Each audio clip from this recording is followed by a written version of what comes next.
LeetCode 26.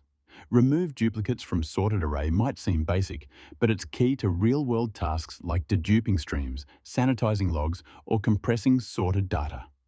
Imagine you're dealing with live telemetry. Duplicates need to vanish fast, without extra memory or lag. A brute force method might paddle through, but it won't keep up when the data floodgates open. So how do we make it scale? Let's clean this up, the efficient way. Let's kick things off with the most obvious strategy: brute force. It's not sleek, but it helps us feel out the shape of the problem before optimizing. First, we check if the array is empty. If it is, there's nothing to dedupe. We return 0 right away. We'll track how many unique elements we've seen using a counter. Since the first number is always unique, we started at 1. From here, we scan the array starting at index 1. For each number, we ask, is this a new value we haven't seen yet? To answer that, we compare it to all previously recorded unique values. If we find a match, it's a duplicate, and we skip it. But if no match is found, it's new. We add it right after the last unique number and bump our unique count. Once we've checked every number, we return how many unique values we've stacked up at the front of the array. This brute force version runs in big O of n squared time, which blows up quickly. For 10,000 items, we're looking at 100 million checks.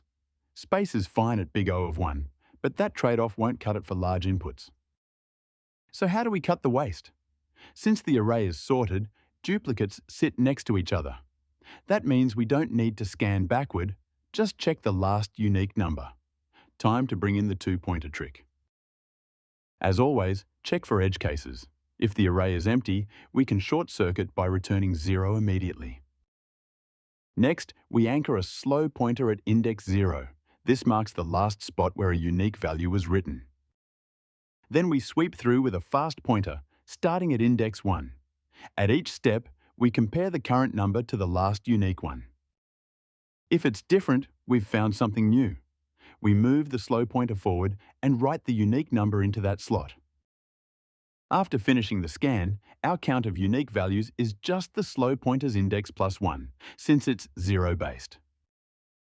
This version runs in linear time, big O of n, that's 10,000 steps for 10,000 elements, down from 100 million before. And it still uses constant space. It's lean, fast, and scalable. Let's polish the idea even further. Instead of thinking in terms of pointers, think of it as scan once and overwrite only when you find something new. Because the first number is always unique, we set our write pointer to 1, ready to receive the next new value. We begin scanning at index 1 since we've already recorded the first unique number by default. As we go, we compare the current number to the one before it.